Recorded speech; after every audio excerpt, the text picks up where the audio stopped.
Long before the birth of Prophet Muhammad, peace be upon him, in the southern part of the Arabian Peninsula, there stood a wealthy and powerful kingdom known as Yemen.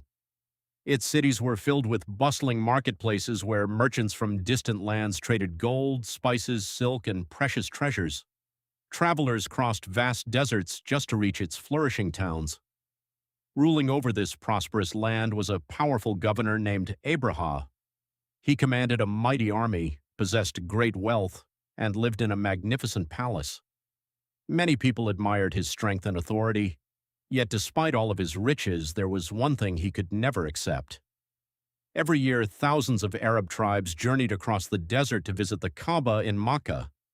They honored it as the most sacred place in Arabia. This deeply troubled Abrahah. He wanted the people to admire his kingdom instead of Mecca. He longed to become the greatest ruler in all of Arabia, and he dreamed of turning his own city into the center of every pilgrimage. As pride slowly filled his heart, a dangerous idea began to grow. It was an idea that would lead to one of the most extraordinary events ever recorded in history, an event that would forever demonstrate the limitless power of Allah. As the years passed, Abrahah became determined to make his kingdom the center of all Arabia. He believed that if he could build the most magnificent place of worship the world had ever seen, people would stop traveling to Mecca and instead come to Yemen. He ordered thousands of skilled workers, architects, and craftsmen to begin construction. Massive stones were carved from mountains, towering marble pillars were raised toward the sky, and colorful mosaics decorated every wall. Gold ornaments sparkled under the desert sun, while beautiful stained glass windows reflected dazzling colors throughout the grand hall. When the church was finally completed, it stood like a jewel in the middle of the desert. Abrahah admired his masterpiece with great pride. He believed that no building on earth could compare to its beauty. Messengers were sent across the Arabian Peninsula, inviting every tribe to visit the new sanctuary. Abrahah waited confidently, expecting countless pilgrims to arrive. But the days passed, then weeks, then months. To his disappointment, the people continued their annual journey to the Kaaba in Mecca. No matter how beautiful his church was, it could not replace the sacred house that generations had respected for centuries. Watching caravans pass by on their way to Mecca instead of Yemen, Abrahah's pride slowly turned into jealousy. His desire for glory became stronger than ever, setting the stage for a decision that would change history forever. Although the church was magnificent, Abrahah's dream was falling apart. Pilgrims continued to travel across scorching deserts toward Mecca, leaving his beautiful sanctuary nearly empty. One day, disturbing news reached his palace. Someone had shown disrespect toward the church. The report spread quickly among his soldiers and advisors. Whether the incident was small or large no longer mattered. To Abrahah, it felt like a personal insult to his power and authority. His face filled with anger. He rose from his throne, his fists tightly clenched. "I will not allow this humiliation," he declared before his court. The room fell silent. In that moment, Abrahah made a terrible decision. He swore that he would march to Mecca and destroy the Kaaba itself. If the Kaaba no longer existed, he believed the people would have no choice but to visit his church instead. His advisors exchanged worried glances, but none dared challenge the powerful ruler. Driven by pride rather than wisdom, Abrahah ordered preparations for the greatest military expedition Arabia had ever witnessed. He had no idea that he was preparing to challenge not merely a city, but a place protected by the will of Allah. The order echoed throughout Yemen. Soldiers rushed to prepare for war. Blacksmiths forged thousands of swords and spears. Shields were polished until they reflected the blazing desert sun. Horses were saddled, camels were loaded with supplies, and military banners were raised high above the camps.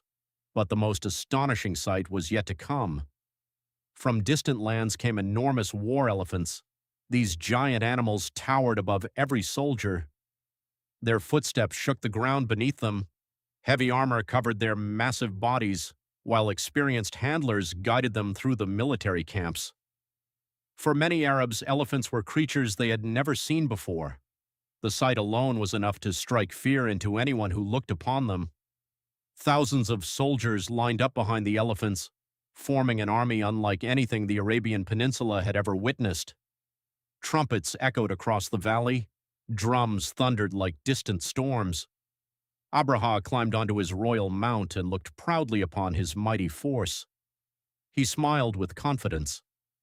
No one can stop us, he believed. Yet even the greatest army on earth remains powerless before the command of Allah. The journey toward Makkah was about to begin. At the break of dawn, Abrahah gave the order to march. The mighty army began its long journey across the endless Arabian desert. Thousands of soldiers moved together like a giant river flowing through the golden sands. The rhythmic footsteps of men, horses, and camels echoed across the empty plains. Leading the army were the enormous war elephants. Their heavy footsteps shook the ground beneath them while their loud trumpeting echoed through the mountains. Villagers watched from a distance as the massive army passed by. Parents quickly gathered their children indoors, and merchants closed their shops in fear. Never before had anyone witnessed such a powerful military force traveling across Arabia. As the army continued forward, the desert became hotter each day. Blazing sunlight burned overhead while powerful winds carried clouds of sand across the sky. Despite the harsh conditions, Abrahah remained confident. Standing proudly among his commanders, he believed nothing could stop his mission. News of the approaching army spread from tribe to tribe. Travelers carried the frightening story across the desert. The army of the elephant is coming. Soon the message reached the people of Makkah. Fear began to spread throughout the holy city. When the news finally reached Makkah, silence filled the city. The people gathered around the Kaaba, speaking in worried voices. They had heard countless stories about the enormous army and its giant elephants. No tribe in Arabia possessed enough strength to face such a force.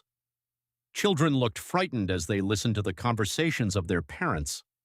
Merchants stopped trading, travelers delayed their journeys. Everyone asked the same question. What will happen to the Kaaba? The Kaaba had stood for generations as the sacred house honored by the people of Arabia. It was far more than a building of stone. It represented faith, history, and the legacy of Prophet Ibrahim and his son Ismail. The leaders of Makkah knew that fighting Abrahah's army would only lead to disaster. Their weapons were few, and their numbers were small. Instead of placing their trust in military strength, they turned their hearts toward Allah. Many people raised their hands in prayer, asking for protection. They believed that the Lord of the Kaaba would never abandon his sacred house. Far away, the army of the elephant continued its advance, unaware that events far greater than human power were about to unfold. As Abrahah's army camped outside Makkah, several of the city's camels were taken by his soldiers. The respected leader of Makkah, Abdul Muttalib, decided to visit Abrahah's camp. Despite the danger, he walked calmly through the rows of soldiers until he reached the commander's tent. When Abrahah saw Abdul Muttalib, he was impressed by the dignity and confidence of the elderly leader. He welcomed him with respect, expecting him to plead for the safety of the Kaaba. Instead, Abdul Muttalib spoke quietly. "My camels have been taken by your soldiers. I have come to ask that they be returned." Abrahah looked surprised. "I thought you would ask me not to destroy the Kaaba," he said. Abdul Muttalib replied with calm confidence, "I am the owner of the camels, and it is my duty to protect them. As for the Kaaba, it has its own owner, and he will protect his house." The words echoed through the tent. For a brief moment, silence filled the room. Abrahah could not understand such unwavering faith. He ordered the camels to be returned, but he remained determined to continue his mission. Abdul Muttalib left the camp and returned to Makkah, placing his complete trust in Allah. Soon the entire city would witness a miracle unlike anything they had ever imagined. After returning from Abrahah's camp, Abdul Muttalib gathered the people of Makkah. He spoke with calmness and wisdom. "My people, do not stay in the city. Take your families and seek safety in the surrounding mountains." The people obeyed without. After returning from Abrahah's camp, Abdul Muttalib gathered the people of Makkah. He spoke with calmness and wisdom. "My people, do not stay in the city. Take your families and seek safety in the surrounding mountains." The people obeyed without and prayed sincerely. "O Allah, every person protects what belongs to them. This is your sacred house. Protect it from those who wish to destroy it." His heartfelt prayer echoed through the silent valley. Soon, the streets of Mecca became empty. The Kaaba stood alone in the center of the city, peaceful and untouched. From the mountains, the people watched with anxious hearts. They had no army to defend themselves. Their only hope was Allah. Night slowly covered the desert, while Abrahah's army prepared for the final march at sunrise. No one knew that the following morning would become one of the greatest miracles in history. As the first light of dawn spread across the desert, Abrahah ordered his army to advance. Thousands of soldiers picked up their weapons. The great war elephant stood proudly at the front of the army, ready to lead the attack. Its handlers shouted commands. The elephant began walking. But as soon as it faced the direction of the Kaaba, something unexpected happened. The enormous animal suddenly stopped. It lowered itself onto the ground and refused to move another step. The handlers pulled its ropes. Soldiers pushed from behind. Others shouted loudly, trying to force the giant animal forward. Nothing worked. When they turned the elephant toward another direction, it stood up and walked normally. But every time they turned it back toward the Kaaba, it knelt once again and refused to move. Confusion spread throughout the camp. The mighty soldiers could not understand why the strongest animal in their army had become completely unwilling to obey. Abrahah grew impatient. He believed it was only a small delay. He had no idea that Allah had already begun protecting his sacred house. While the army struggled to move forward, a strange sound filled the morning sky. At first, it was soft. Then it grew louder. Thousands upon thousands of small birds appeared on the horizon. They flew together in perfect formation, covering the sky like moving clouds. Each bird carried tiny stones by the command of Allah. The soldiers looked upward in confusion. They had never seen anything like it. Suddenly, the birds flew over the army.